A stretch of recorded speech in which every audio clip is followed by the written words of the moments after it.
Militao নেই, তার বদলে কারা আসবেন সেন্টার ব্যাকে। ফুল ব্যাকেও সেলেসাউদের হয়ে কারা সামলাবেন অলিস দেমবেলেদের।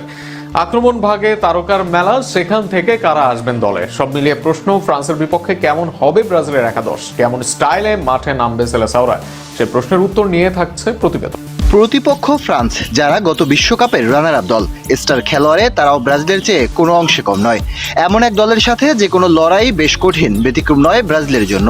আর সেখানেই শক্তিশালী একাদশ নিতে চাইবে আঞ্চলতির শিষ্যরা। গোলবারে আছেন তিনজন, তবে তাদের মাঝে সুযোগ পাবেন একজন। ডিফেন্সের প্রথম প্রহরী হবেন লিভারপুলের এলিসন বেকার।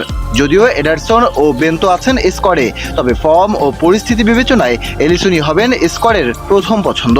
বিশ্বকাপেও তার উপরই ভরসা করবে দল। সেন্টার ব্যাকে হিসেবে রিয়াল মাদ্রিদের এডার মিলিটাও, তার বদলি হিসেবে দলে এসেছেন গ্লেসন ব্রেমার। তবে একাদশে সুযোগের সম্ভাবনা কম তার। আর্সেনালের গ্যাব্রিয়েল মেগালাস এই মুহূর্তে বিশ্বের অন্যতম সেরা ডিফেন্ডার। তার সাথে জুটি করবেন পিএসজির অন্যতম সেরা খেলোয়াড় মার্কুনহোস।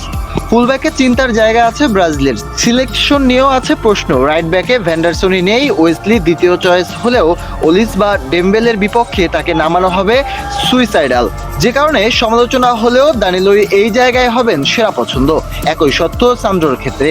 লেফটে এমনিতেই ভিনি তেমন নিচে নামেন না, আবার ফ্রান্সের আছে গতিময় তারকা, এই সান্দ্রোকেই পছন্দ থাকবে কার্লোর।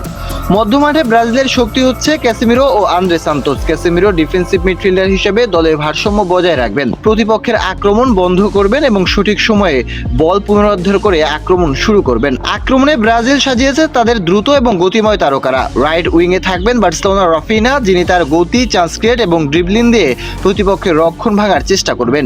অ্যাটাকিং মিডফিল্ডার হিসেবে ইউনাইটেডের কুনহা দলের আক্রমণকে সহযোগিতা করবেন, আবার মাঝ থেকে স্ট্রাইকারের সঙ্গে সংযোগ স্থাপন করবেন এবং ডিফেন্সের ফাঁক ব্যবহার করে সুযোগ তৈরি করবেন। বাম উইংয়ে থাকবেন কার্লোর প্রিয় ভিনিসিয়াস, যিনি তার গতি, স্কিল এবং ড্রিবলিং দিয়ে প্রতিপক্ষের ডিফেন্সে চাপ সৃষ্টি করবেন।